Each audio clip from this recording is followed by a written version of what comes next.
ಸ್ನೇಹಿತರೆ, ಫ್ಯಾಮಿಲಿ ಜೊತೆ ಒಂದೊಳ್ಳೆ ಟೈಮ್ ಸ್ಪೆಂಡ್ ಮಾಡ್ಬೇಕಾ? ಬೆಂಗಳೂರಿಂದ ತುಂಬಾ ದೂರ ಹೋಗೋದಕ್ಕೆ ನಿಮ್ಗೆ ಇಷ್ಟ ಇಲ್ವಾ? ಹಾಗಾದ್ರೆ ಮನೆ ಹತ್ರ ಇರೋ ಮೆಟ್ರೋ ಹತ್ಕೊಂಡು ಸೀದಾ ಲಾಲ್ಬಾಗ್ ಹೋಗಿ. ಜನವರಿ 26ರ ಗಣರಾಜ್ಯೋತ್ಸವಕ್ಕೆ ಮತ್ತೆ ಕರ್ನಾಟಕಕ್ಕೆ ಸಾಂಸ್ಕೃತಿಕ ನಾಯಕ ಬಸವಣ್ಣನವರನ್ನ ಮಾಡಿದ್ರಿಂದ ಲಾಲ್ಬಾಗ್ ನಲ್ಲಿ ಫ್ಲವರ್ ಶೋ ನಡೀತಾ ಇದೆ.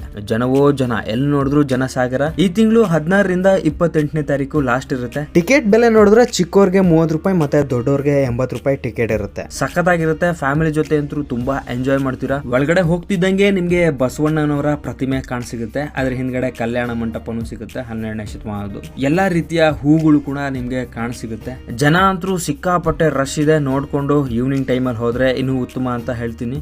ಲಾಲ್ಬಾಗ್ ಫ್ಲವರ್ ಶೋನ ನೀವೆಲ್ಲ ನೋಡ್ಕೊಂಡು ಹಾಗೆ ಒಂದ್ ರೌಂಡ್ ಲಾಲ್ಬಾಗ್ ನ ಸುತ್ಕೊಂಡು ಸ್ನಾಕ್ಸ್ ತಿನ್ಕೊಂಡು ಜ್ಯೂಸ್ ಕುಡ್ಕೊಂಡು ಶಾಪಿಂಗ್ ಮಾಡ್ಕೊಂಡು ಒಂದೊಳ್ಳೆ ಟೈಮ್ ನ ಸ್ಪೆಂಡ್ ಮಾಡಬಹುದು. ನೀವೇನಾದ್ರೂ ನೇಚರ್ ಲವರ್ ಆಗಿದ್ರೆ ಲಾಲ್ಬಾಗ್ ಅಂತೂ ನಿಮ್ಗಂತೂ ಸಿಕ್ಕಾಪಟ್ಟೆ ಇಷ್ಟ ಆಗುತ್ತೆ. ಎಲ್ಲಾ ದಿನ ನೋಡ್ಕೊಂಡು ಫ್ಯಾಮಿಲಿ ಜೊತೆ ಒಂದೊಳ್ಳೆ ಟೈಮ್ ಸ್ಪೆಂಡ್ ಮಾಡ್ಬೇಕಾ? ಇವತ್ತೇ ಲಾಲ್ಬಾಗ್